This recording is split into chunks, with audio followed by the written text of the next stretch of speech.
Okay. So in the last session, we have completed till distance to river and slope calculation. Oh, ma'am, there's one problem coming with my GIS. Okay. I'll share the screen. Okay, yes, you can share.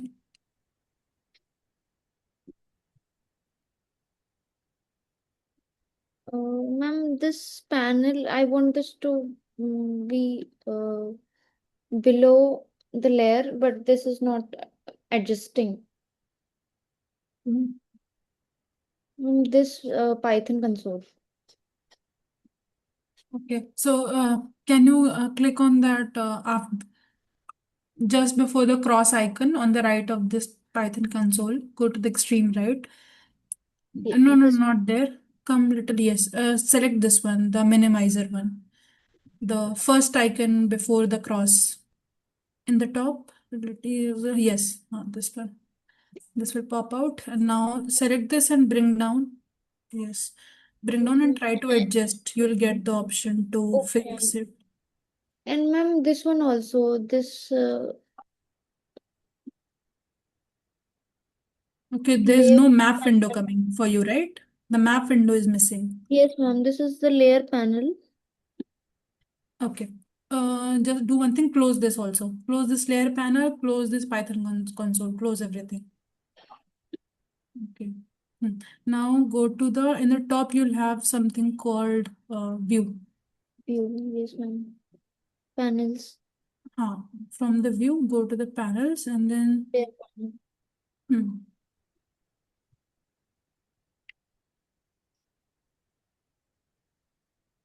why map is not coming in your case? Okay, there's It's nothing. coming. This is below the layer panel. Okay, okay. Now, so minimize it and try to uh, select it and try to bring on the left so you'll get option to fix Yes, this. ma'am. There's no option coming. It should get auto fixed here actually. Mhm. Just a minute, I'll tell you the command for this.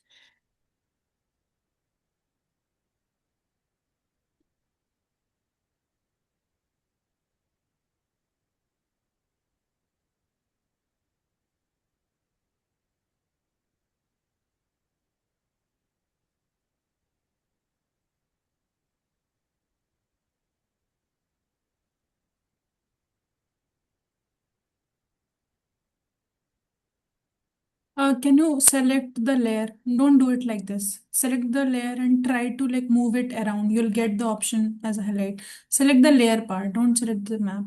Layer from the top. Wait, I'll show you in mine. Uh, let's suppose, see, now I'm dragging this, so I'm getting these highlight options. If I'm Your going, screen is not visible to me. Just a okay, is second. it visible now?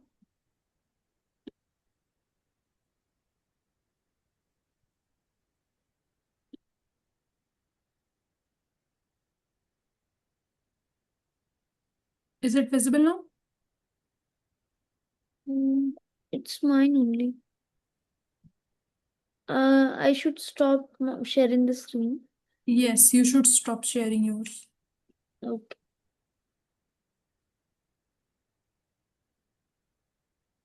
Can you see now? Yes, ma'am. Okay, so let's suppose I have this and this is something coming like this. Okay, very random on top. So if I select this, if I drag it on the very right, so I'll get option these highlighted options. So when this will come, you should, if I put it here, they are coming like this. If I select this, drag it on the extreme left, it will come like this, highlight, and then I'll leave it just like this. So it will auto adjust. Similarly, this is now lying over this. If I'm go to the extreme right, then I'll get a highlight blue option. I'll drop it here. So it will auto adjust. Okay, try doing this. Okay, ma'am. I'll do it.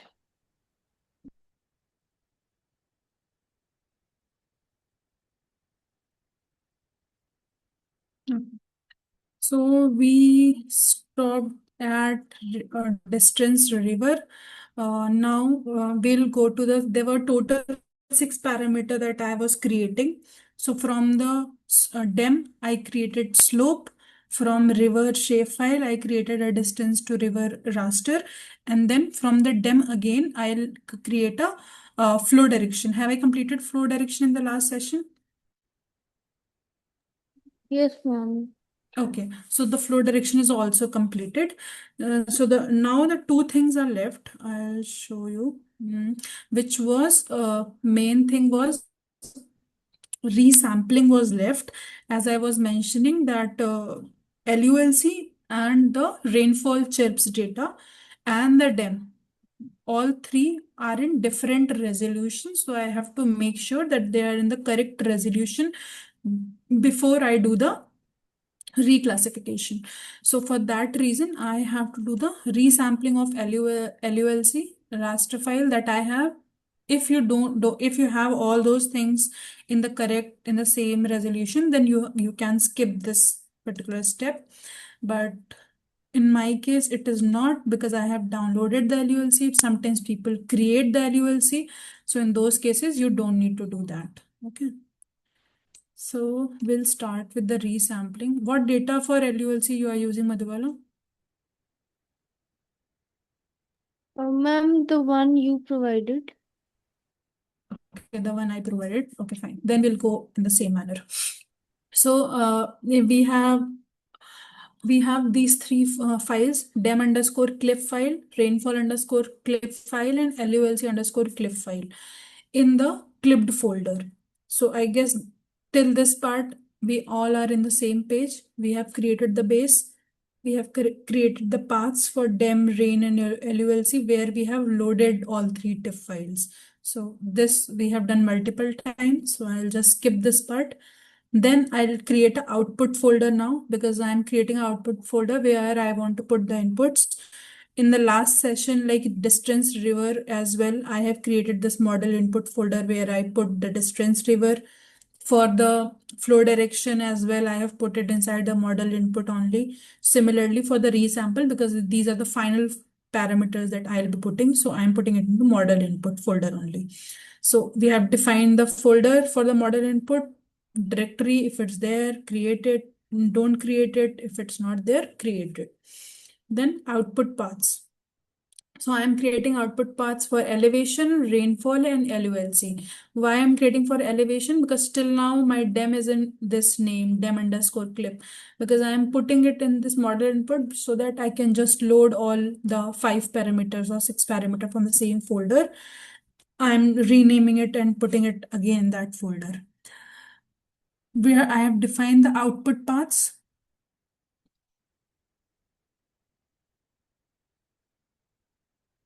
Then next thing is, before this, I'll just show you this part. I am creating a DEM reference grid. Why I am creating a DEM reference grid? Because I want to resample rainfall and LULC data. So for resampling, you need a base reference data.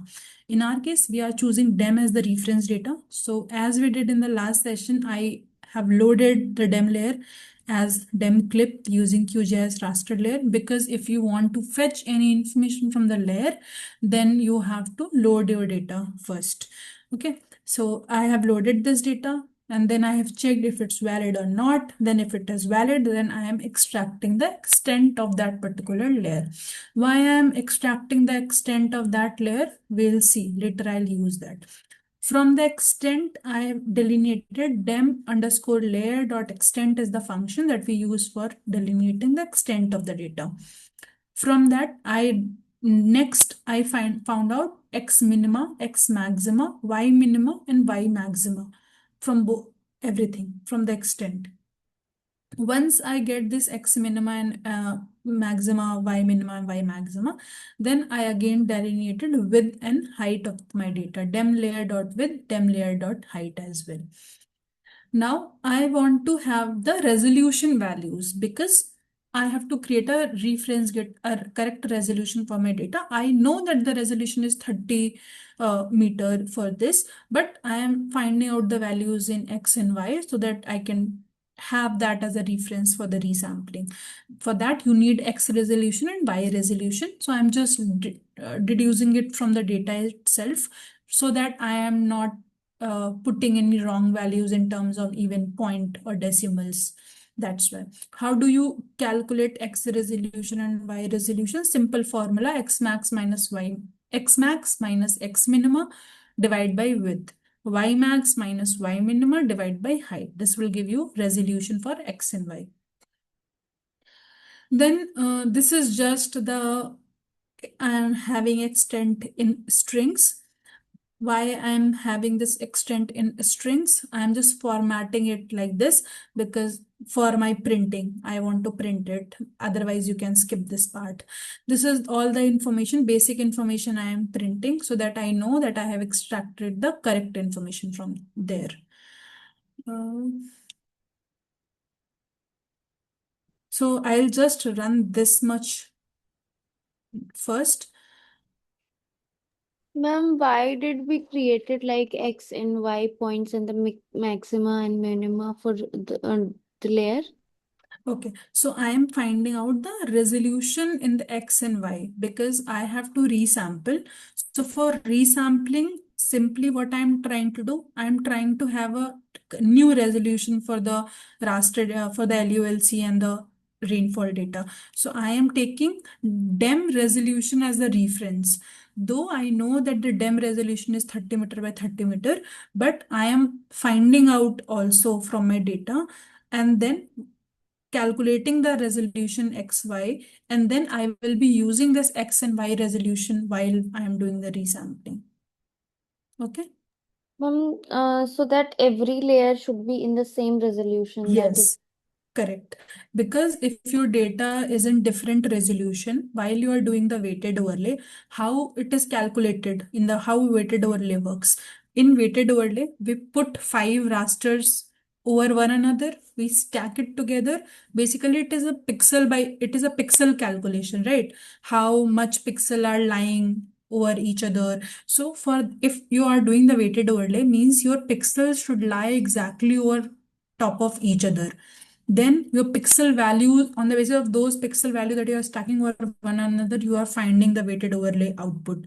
If your pixel resolution is different, let's suppose in one raster you have different pixel resolution, a larger resolution, in one you have a smaller resolution, then what will happen? You will not be able to stack the exact pixel over one another. If I show you, let's suppose you have one resolution pixel that is like this, and you have another data which is in a different resolution that will lines like this. So in that bigger, there will be maybe more number of pixel are present. So this will give you incorrect weighted overlay output. So we should always make sure that our all data are in the same. So what I am doing, if I have 3 different pixel sizes, I am bringing it to the same pixel size, this much, so that I can have a accurate weighted overlay analysis. Okay. yes, ma'am.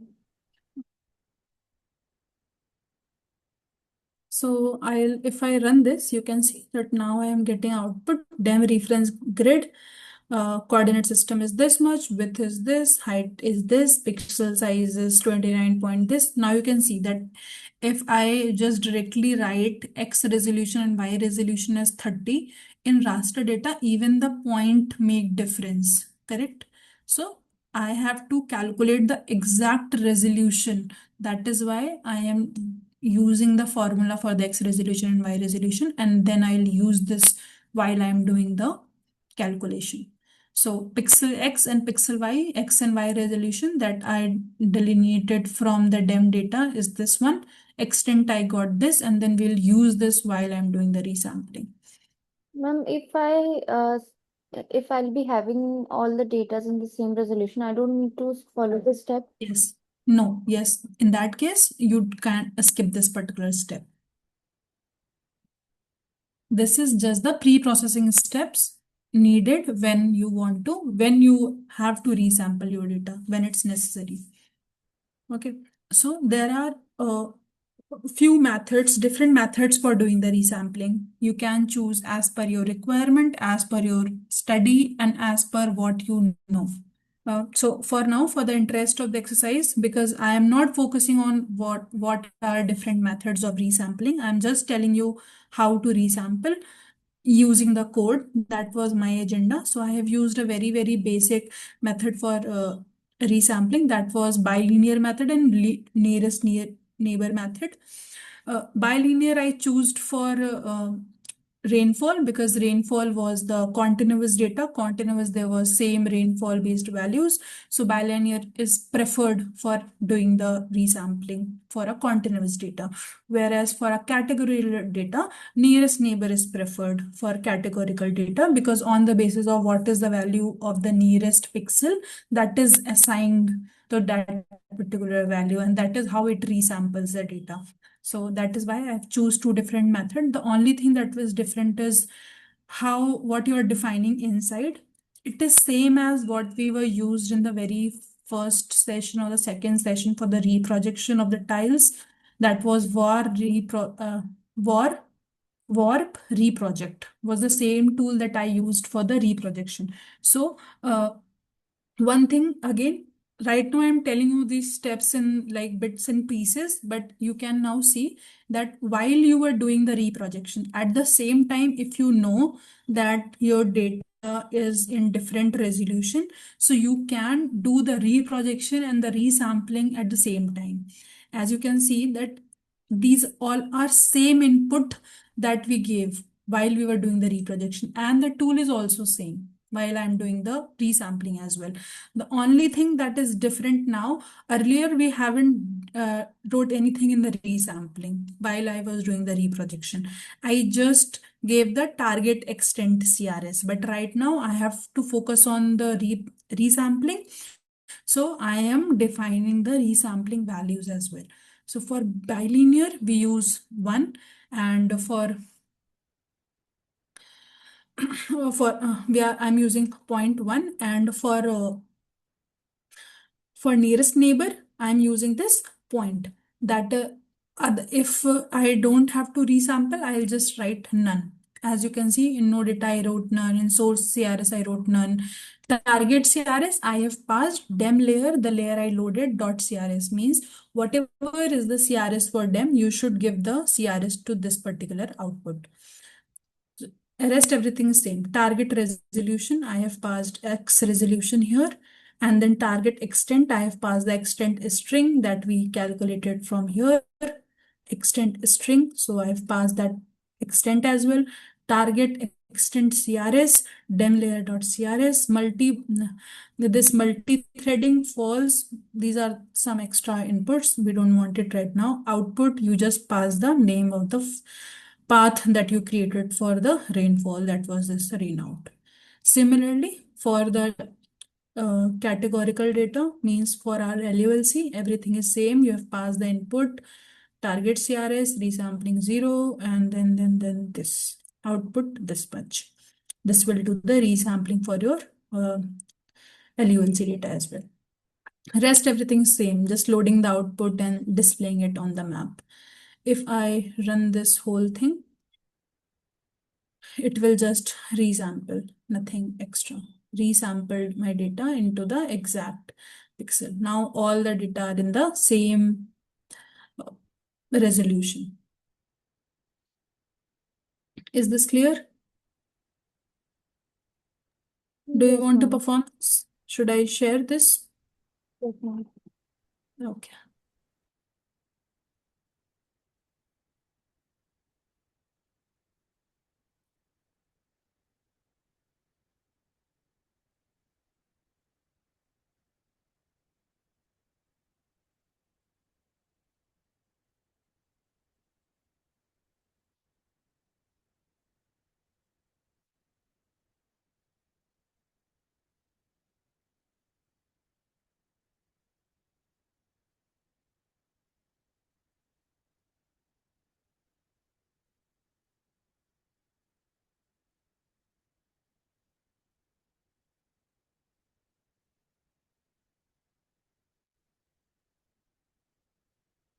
Okay, one thing was left was the renaming of the dem layer that I was doing. So for the renaming of the dem layer that I was doing, there is a very simple common function that was settle.copy, and you just copy it and whatever name you give that will come. So I just copied the dem input and gave the name as elevation out. So while I'm giving the name, it will come in the elevation out. That's it for that. Now it will be saved as like that. Ma'am, why do we need to follow the step like the last one? Which step? Ma'am, renaming them. That I just mentioned because our agenda is to create an automated script, right? So when we will do the weighted overlay, and when we will pass all the input uh, into the reclassification and into the weighted overlay. So I have to write two lines for reading the file because one will be in a different folder if I don't rename it and keep it there, or I can just directly keep it there.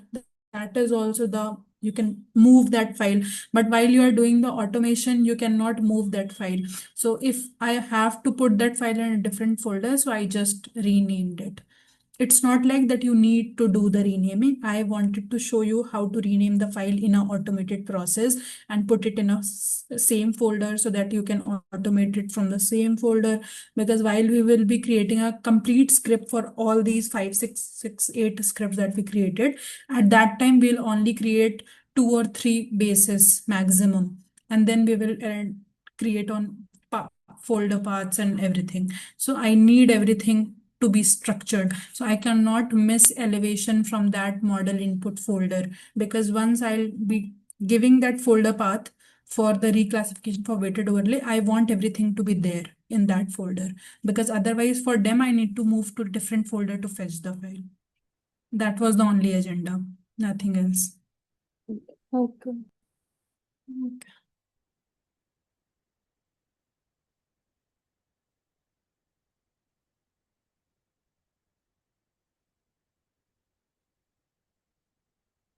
Uh, can we do it like that? Like I should move on and explain all the steps, because I wanted to complete this today, and then you can practice, and if there is any errors or something, then we can discuss tomorrow. I'll keep a session tomorrow as well if there are any doubts.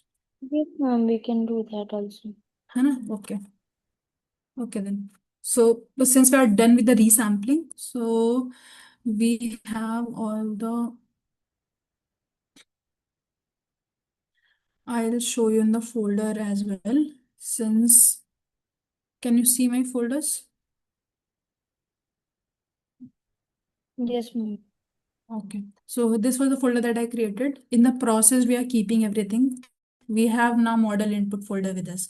So in model input, now we have distance to river, elevation, flow accumulation, and rainfall, and the river raster and the slope. So all everything is there. Now we'll do the reclassification. But before reclassification, how do you decide actually that what should be the what we will do when we'll create a tool, what we'll do, we'll create one tool till this step that we just finished. That was resampling, means a tool for creating the model input. Then we'll put a break here, because after that we need to have some kind of manual intervention where you are assigning the weights, calculating the weights, as defining that what should be the reclass values, on the basis of what it should reclassify, because reclassify we cannot automate, correct? Like which range should be the 5, which range should be in the high, which range should be in the low. That process is actually manual. So we'll have an automated tool till this point, till the resample. Then we will define what is the reclassification rule that you want to follow. And then once you have that rule and weights ready with that, then we'll create another script, another tool, which we will name as the weighted overlay tool, where you will just assign the tools and everything, and you'll get a output after that. Okay, that part is manual. But in that part also, I did a little automation that will help you to get a summarized view of your data. Why you need a summarized view? Because how do you decide that what should be the weight? No, not sorry, not the weights. What should be the reclass value? In how many categories you should divide? What should be the range on the basis of which you should divide? So first I'll show you what output I got. So I created a Excel just by automating a script, which is looks something like this. This is the Excel that I got from the script only. This script will give you so this kind of, then I'll go back to the script. The script will give you this kind of Excel file where you have multiple sheets. In first sheet, you'll have a summary of all the parameters that you have delineated. So I gave the path of the model input, from where it is fetching every single file that I want to give as a parameter, which I want to reclassify. From there, I'll calculate valid count. Valid count will give me all number of pixels present in that data. What is the minima value present in that data? What is the maxima value? What is the mean? What is the standard deviation? I hope if you have done the reclassification, you know that this is the thing that you need to decide in what range you should have the classification, correct? Yes, ma'am. Okay. And also I have calculated quantile values as well. Why I calculated quantile values? Because in case of raster data, like now, if you have a continuous data, then in that we choose, while we are giving the symbology and categorizing, we choose equal, quantile or natural, those kind of processes. So you can choose on the basis of what category you want to give the ranges. So I have chosen quantiles. So for different parameters. For elevation, I have chosen quantile to decide the range. So this sheet will give me this metric, minima value, quantile value, and values also. Then these are the suggested classes. So this is auto-generated, by the way. This I haven't generated manually. This I have generated from the script called summary Excel. This is the summary Excel where in the input I gave the model input folder. Then I have created a dictionary of all the rasters that I had. So see, this is again a different way to load the raster. When you are loading your data for a single similar task, then you can read your raster like this also, like a dictionary. So I have loaded every single file. I have created a out path for my Excel, that what is the Excel that you want. Reclass assessment is the Excel I want. Then I'll explain you these functions later. I'll first show you this. So this has created a different sheets. It has suggested me classes that there should be 5 classes from 2. It has also assigned this from 2. And then also it has written what should be the logic. I have automated everything so that when I'm sharing this particular tool to anybody, they also have this template with them so that it's easier for them to follow the set path or the decided path of the tool that is decided by the management or somebody who has created the tool. Flood logic, lower elevation is equals to higher risk. And there is a empty column as well, which is risk score. This is the risk score that you will decide on your own. And then on the basis of these scores that you have decided, now we will do the reclassification the next step. So this is the elevation raster. Then LULC category. So LULC that we chose was the world cover ESA data. So in that there are no class names present. In that there are coded values for every single category. So these are the coded value that are coming from the data, and this is giving you number of pixel count for each of the coded value.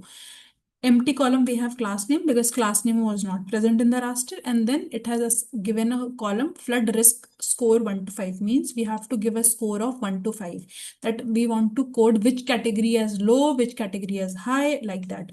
What this 1 to 5 means? 1 means class 1, whatever we will decide. 1 here means very low, like that, very low. So we will define a 1 to 5 high score, and 5 means very high probability. That is what we are defining in this 1 to 5. So I will define. So for example, lower elevation is equals to higher risk. So means very high probability of flood. I'll keep in mind what is my final output. So my final output is the flood vulnerability. Means which class is affecting more or contributing more to the flood. So lower elevation, higher risk. So that means this will be the 5 score and this will be the 4. And then similarly 3, 2, 1. That is how I'll decide a score. Similarly, I'll go and decide for every single category. Distance to river template. Also, it has given me from meter to meter. It has given me distances, created these ranges by itself, then closest to river. So if your distance is less, that means it is closest to river, means high flood influence zone. So we'll categorize it as 5. Far from river means lowest influence. So it will categorized as 1. Like that will distribute. For slope also, it has given us. Then for rainfall also. For rainfall and elevation, we have used quantiles because they both are the continuous data. For this also, it has given you the range on the basis of the quantiles that we applied. And so higher rainfall means higher risk. This time, this will be 5 and this will be 1. So it will start from 1 to 5 like this. This is Ma'am, how we will decide. Yes. ma'am, unlike other Yes. layers, 12 is having so Hmm. many classes. So we So need to many class categories. in which in LULC. Yes, ma'am. Uh, Like, so in LULC, yes, it has lot of categories because obviously we have taken this data from mhm. ESA word cover. So they have lot of categories. So I'll also tell you that which number belongs to which. I have downloaded a list from the ESA cover and I have checked which code belongs to which category, and then I'll discuss that. Okay. Okay, ma'am. Ma'am, one more thing. Like other classes Hmm. have categories, but LULC is having more Yes. categories. Will be adjust like uh, Yes. We will why see. Yes, our agenda is to fit everything in 5 categories only. See, this sheet that I have created, this I have created. This is still not the sheet that I will give to the reclassification step. You can see that in the top, I flood risk score 1 to 5. So you have to define that 40 lies to 1. So we will repeat 1. That okay, maybe 40 and 41, 40 said till this, all these codes are one only, one risk zone. Because in LULC, maybe building is there, no, sorry, maybe agriculture land is there and maybe bare land is there, and they have categorized it into 2 parts, but they both are kind of lying in the same categories only. So we will rate it as low, very low only. So we will give the code it as 1. So while you are defining the risk score, it is quite possible that you will be giving the similar score to different categories as well. As here also, if you see in this, these are not just one category. These are the manual range that you have decided. Then if I just write it as 250, 251, 253, 254, so there are 250 numbers between 250 to 500. But I have decided a range that between this and between this, everything will be uh, in the 4 code. Since in this table you are seeing it like that because I was not able to give the quantile based suggestion or range based suggestion in case of LULC, because in LULC it's quite possible that maybe 69 number is lying with water and 70 is lying with building. So I can't decide a range on I can't decide a code value or the risk value on the basis of the range. I have to decide for every single code category that I have for my data. In most of the cases, when we derive LULC by ourselves, we only have maximum 6 to 7 classes like built up, water, agricultural land, bare land, only these kind of category. Since this is coming from a word level data, that's why there are a lot of categories. Okay. Now I'll show you a different Excel. The same Excel, I have just created a copy because I was preparing this data for my reclassification. Because for reclassification, I'll directly give this Excel to allocate the classes. because there are two ways. Either you write hard coded uh, in your code, in your .py file. There is another way of automation that while you are doing the automation, you keep a script file and you keep an Excel file. If maybe someday you want to change a risk score, you just come here and you change the risk score. Maybe it is somebody is running the operation in some different data. They have ran the operation. They got the values in this reclass assessment Excel. They have got it. They have downloaded it. They have reshuffled a few things, and then you came to your risk classes Excel that you created. You just change the values from here and change the classes, and then directly will use this .xls file, give to the automated script that we created for reclassification. So no manual intervention and no manual intervention in our script, so that nobody can make a minor mistake. In Excel, you are hardly bound to make any mistake. Is this part clear? The one that I just mentioned. Yes, ma'am. Okay, so in this Excel, this is my final Excel that I am creating for my classes. And one thing, there are multiple ways to get these classes and range. One is manual, like usually how we decide, we go to the QGIS, we load all the outputs that we got, and then obviously in the layers, I'll be able to see the range and everything. So I can decide manually also that I'm giving what kind of classes to which range, and you can write it in this Excel and give it. Either you download a summary statistics by the script and then do it. But in this one, there will be limited information, just from and to and just the risk score. From and to value for every single parameter that you have, for slope, for distance raster, for rainfall, for flow accumulation. Now you will see for LULC how I decided. So see, so when I was deciding actually, so where was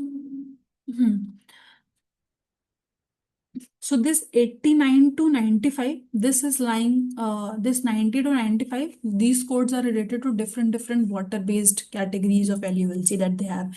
Maybe something is a major river, something is a smaller river, something is a pond, something is a reservoir. Those kind of categories were there in their data. So I have coded everything as 5. Similarly, then 4 I mentioned because 51 to 58, 51 to 59, they were lying between like built up areas or all those kind of areas.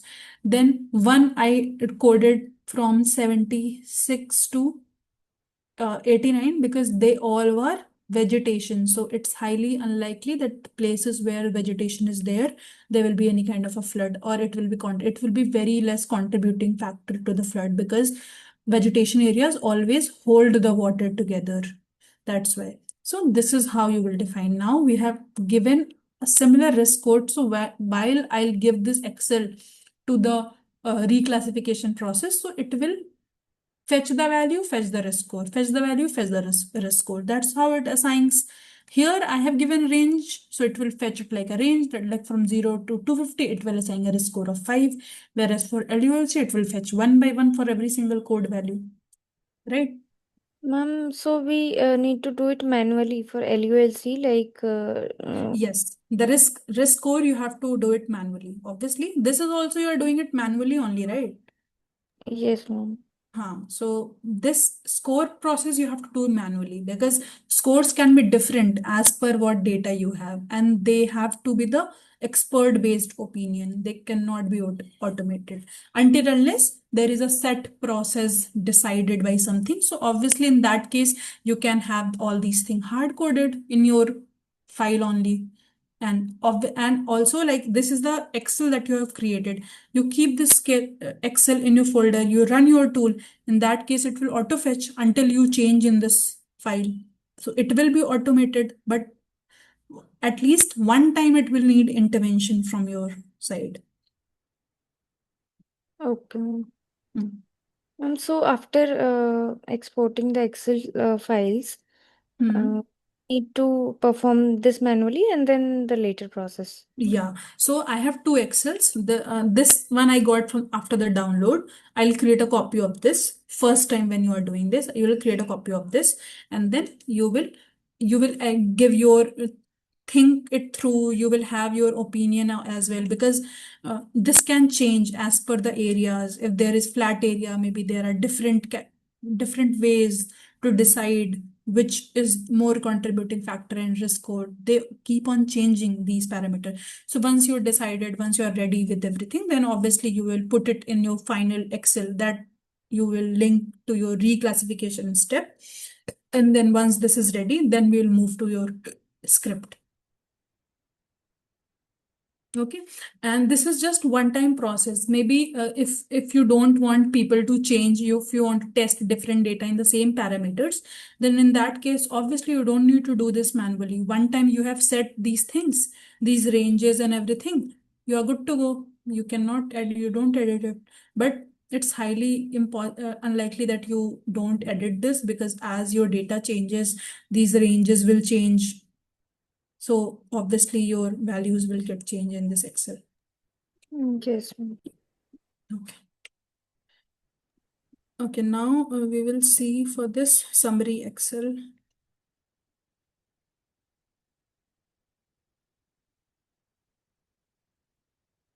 Summary as Excel I'll skip for now, because I'll first do the weighted overlay reclassification, because for summary Excel part, this is just an extra thing that I was showing you, because this you can do manually also, the range, in what range you want to decide, because let's suppose you have this in layer. Oh, where is layer?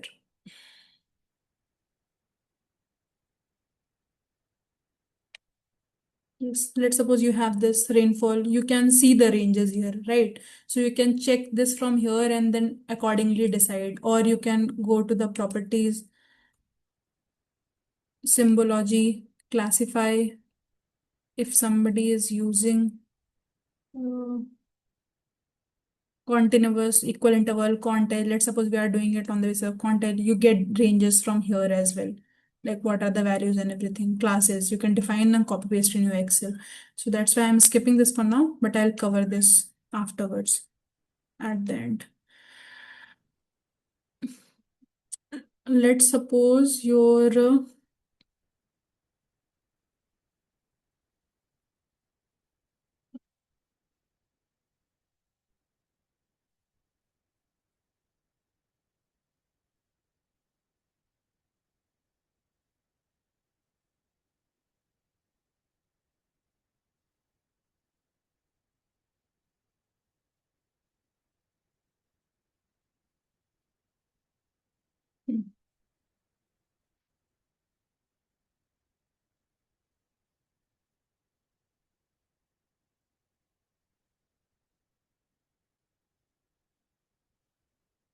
for reclassification as well, there are two ways. Either you create a Excel, load it from there, or you write all your classes and then risk scores here manually, which I don't prefer. That's why I haven't shown you that way. Because I always prefer that it's better that you have an Excel.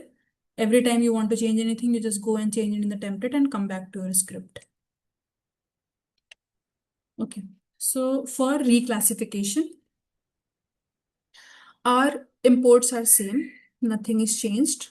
Now we are importing something different called QGIS.analysis, QGIS raster calculator, and QGIS raster calculator entry. Why I am importing these now? Because now I am moving to the analysis part. Till now, whatever we functions or whatever things we used was coming from QGIS core, but now I have to use the raster calculator because I have to do the reclassification and everything. So there will be mathematical calculation in the pixel band math and all those things, which will come from the QGIS raster calculator and raster calculator entry. So that's why I am using QGIS.analysis instead of QGIS.core. So this new import is done. Base path is decided, out folder is decided. So inside this model input, now I have created a new folder called reclassified. This folder will look something like this. Inside model input folder, you have this reclassified folder with you. Inside this only, I have kept my risk classes Excel, which I have to give as an input for reclassification. Once that part is done, now there are two ways to do it. One is if you have different CSV files for every single parameter, or if you have kept all the parameters in one Excel as as sheets, because this sheets option is not allowed in .csv files. If you have CSV file with different sheets, it will not be able to recognize in the QGIS, and also you will not be able to save the .csv file with different sheets. Different sheets are only compatible with .xls. So everything should be in a organized manner. That's why I chose XLS. So we will see for XLS only. So use Excel is equals to true because I want to use Excel. And then Excel path, where is your Excel? That also we checked. And then input raster, we have defined the dictionary for all the input raster where it is kept. This is same. This is just a key I created continuous name. Why I created this key right now? I have created this list here so that when it will load this Excel, it will able to choose the list array from there, the key that we have defined there as a continuous list. It will be able to match it. If you're talking about elevation, it will go and fetch from elevation. If you're talking about slope, it will go in. So these names, whatever the sheet names that you have here, they should match this continuous list, this one. Then only it will be able to map it and check into the correct sheet. Okay. After entering your Excel, the continuous name that you are defining here, they should match the exact parameter name that you have defined in your sheet. Now we are entering kind of inside your Excel. So as I have already mentioned that whenever things are repeated, we will define a function. So that's why in this tool script creation, we are defining many functions. First function that I have is, I'll first close all the functions so that I'll explain you overview. There are a lot of things. We'll get it done one by one. Okay, leave this. So there are many functions. So I have how I got to know that what all function I should create. I have listed down all the steps. First of all, I have to read the files. Then I have to read the sheets. After I read the sheets, I have to read the rules for every single things. And then after that, I have to validate those rules and all those things I need to do. So I'll start with reading Excel continuous rule. This is the function I created. I passed two parameters. One was workbook path, another was sheet name. So obviously it should read the workbook and then it should read the sheet name. There is another library that you need to import if you're working with Excel. That is from OpenPyExcel. That is the name of the library. Will import load_workbook so that you can uh, talk to the XLS within the Python. That's why I used OpenPyExcel will help you to open the Excel file in the Python. Because when we were doing the Google Colab and everything, I mentioned a lot of time that it only supports .csv and all those things. So if you want to load that, you have to import this another library. But still, we are not dealing with GIS data. This is still a normal tabular data. Then workbook load_workbook. Just a minute.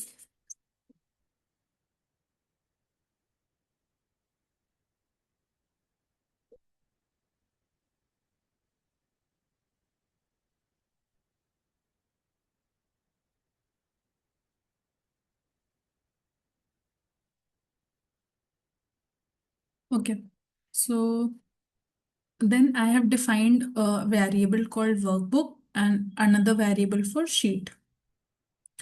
Load workbook, I have passed two parameters, workbook path and data only true, means from there fetch only the data. Then in this variable, load the sheet names. Whatever sheet name will come, just load into this variable.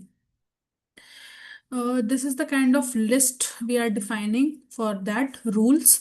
And then this is we are doing to fetch the headers of everything from the sheet. When it will fetch the header. So we are defining the variable from where it will fetch the from range and then to range and the risk scores. So from to risk ID, three variables I created: header dot index from +1, header dot index for 2, and this +1 we are doing because we have to skip the first indexed so that you start fetching the value from the second one. That's why we are doing that in the code. Now we are looping over every single value from this. While I am looping over every single value so that you will fetch the value from there. You are fetching you are kind of creating the rules from that.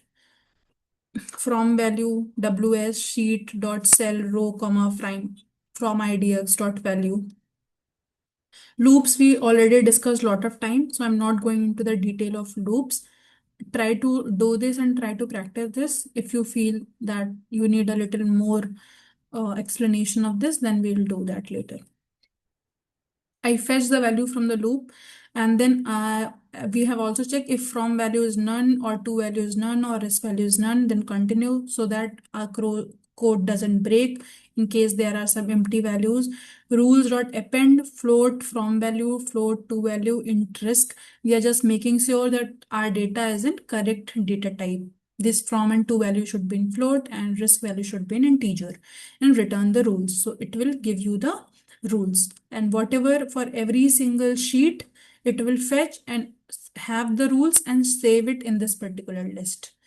Once you have all the rules stored in this list, now it's easier for you to start working with it, because now your Excel work is over. You have loaded all the sheets, and then in the name of all the continuous name, for elevation you have saved a rule, for slope you have, so there is one list you have for keys, another list you created for rules. So that is how you will do the mapping. Okay.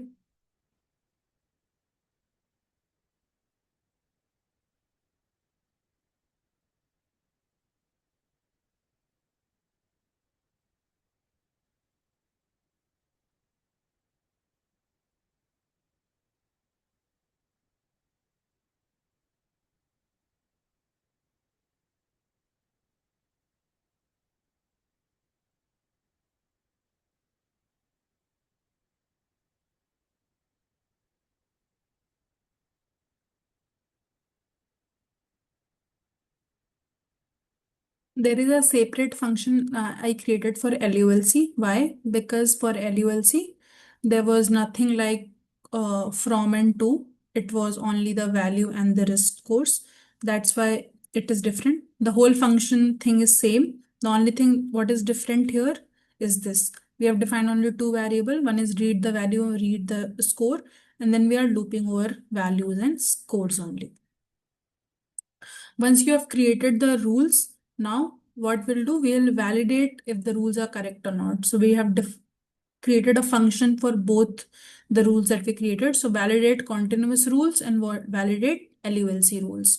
In continuous, I am passing two things. One is rules also, another is raster name. Why I am passing two things? Because there are five parameters, whereas for LULC there was only one, so that's why I am not concerned and I'm just passing the rules.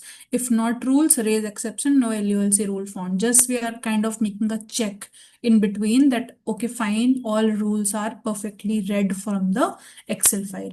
And from here also we have just checked if this is just different things to check the rules if they are present or not present. Everything that I am using inside this function, we must have discussed in the previous session at some point in or another. What is enumerate? How do you write the for loop? How we write if else function? That's why I'm not going into very detail into this. How do you do this? We will only focus on the process. Once your rule validation is done, now we'll go to the raster and then actually run the reclassification. Define load raster, because again, since I was defining the function, so for loading the raster as well, I have defined the function too. Because there were five rasters, I have just I did load raster, path, and then the name, and then just wrote one if statements to check, like earlier, if I wanted to add 5 layers, I used to write 5 times qgs.raster layer, qgs.vector layer, like that. So this is also a way that you have to learn that how can you define a helper functions, means create a function for similar kind of tasks. So I had defined a function because all layers were raster layer. So layer is equals to QGIS raster layer path comma name. So every time this function will run, whatever path will come, it will just load all the layer one by one. Return layer. Once the layer is loaded, now what we'll do? Build continuous expression, reference name, and rules. So we are kind of building a expression here now. Why we are building a expression here?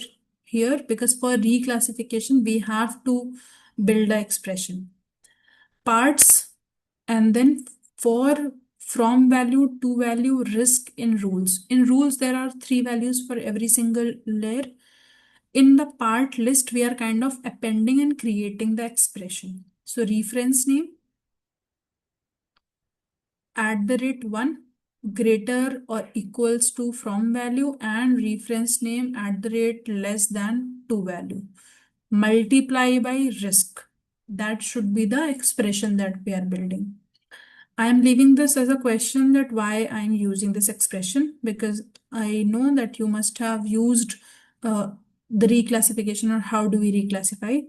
Just for the reference, you can search if you don't know.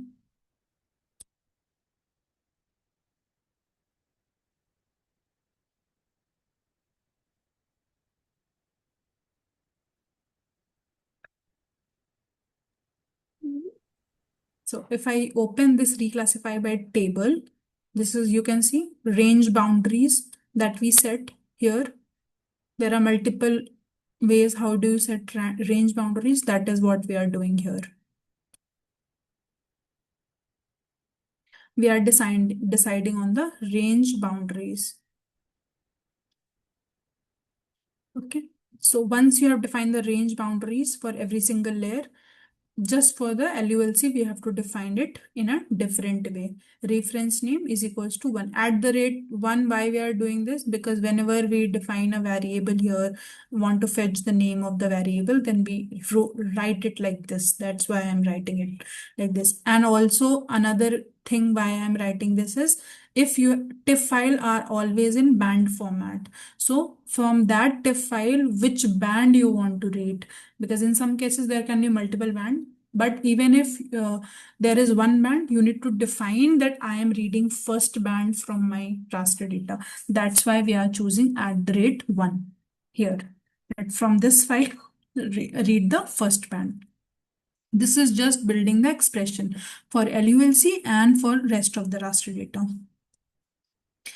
This is the final function of the reclassification. In the final function of the reclassification, we have just again created few variables so that you can use it again and again. Entry, QGIS raster calculator entry. In this variable, you have stored this particular function, entry.ref f layer name @1. We are just kind of making the entry for every single layer, reading the band. Entry.raster, it will give you save the layer variable and load it, and then entry band number, it will just make sure, and you are just creating a metadata, I'll say. Then this is the everything that we were doing till this point only for this small line, which was QGIS raster calculator. In this, you have passed the expression. So while you will run this function, it will run this raster calculator for every single layer one by one. Then while you are doing this, it will pass the expression from here for every single layer one by one, where it will get the expression by these functions, that expression that we build. Define, build continuous expression, define, build LULC expressions. These output paths we have already defined. GTIFF, we have defined then in which format you want to calculate. Layer.extend, it should fetch from the extent. Layer.width, fetch from the layer. Layer.width, whatever layer you are loading, fetch the extent and everything from there. And then at the last entry means save everything in this entry. so that you are just saving. It is just a process to save everything. Once you run this result, how do you get the result? Calc, then this variable dot process calculation. Till now you have built everything. Now you're just processing the calculation. At this point, this is just printing the result. If result is equals to 0, print layer name, reclassified successful, output path of all the layers that you are doing. By that, just print out the name of the layer, and then if layer is successful, and then add it into the map. If else statement that we added.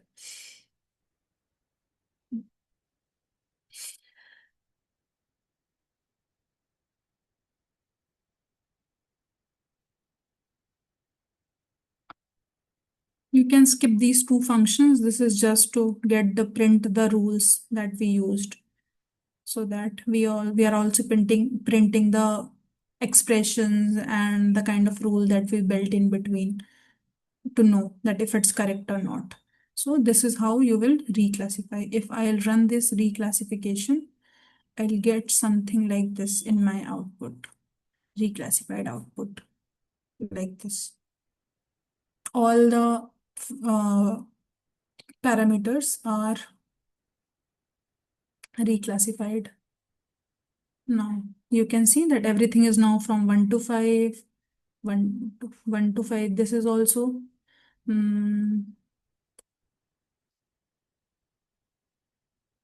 yes, rainfall, elevation reclass 1 to 5, then slope reclass 1 to 5, distance to river 1 to 5, rainfall 1 to 5, and similarly flow accumulation 1 to 5, and LULC 1 to 5. Okay.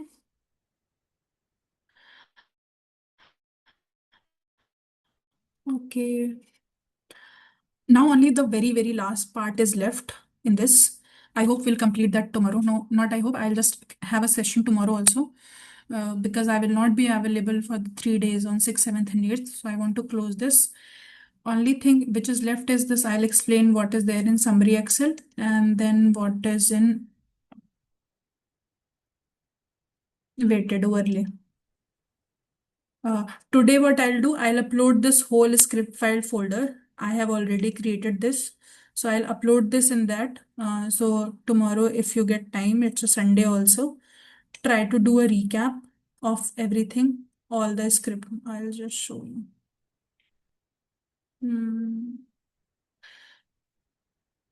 See, all the scripts are there till now, whatever we have done and what we are going to do also, that scripts are also here. So that take a look on that and try to practice this, try to perform what we did till today, and then I'll finish it tomorrow. Okay.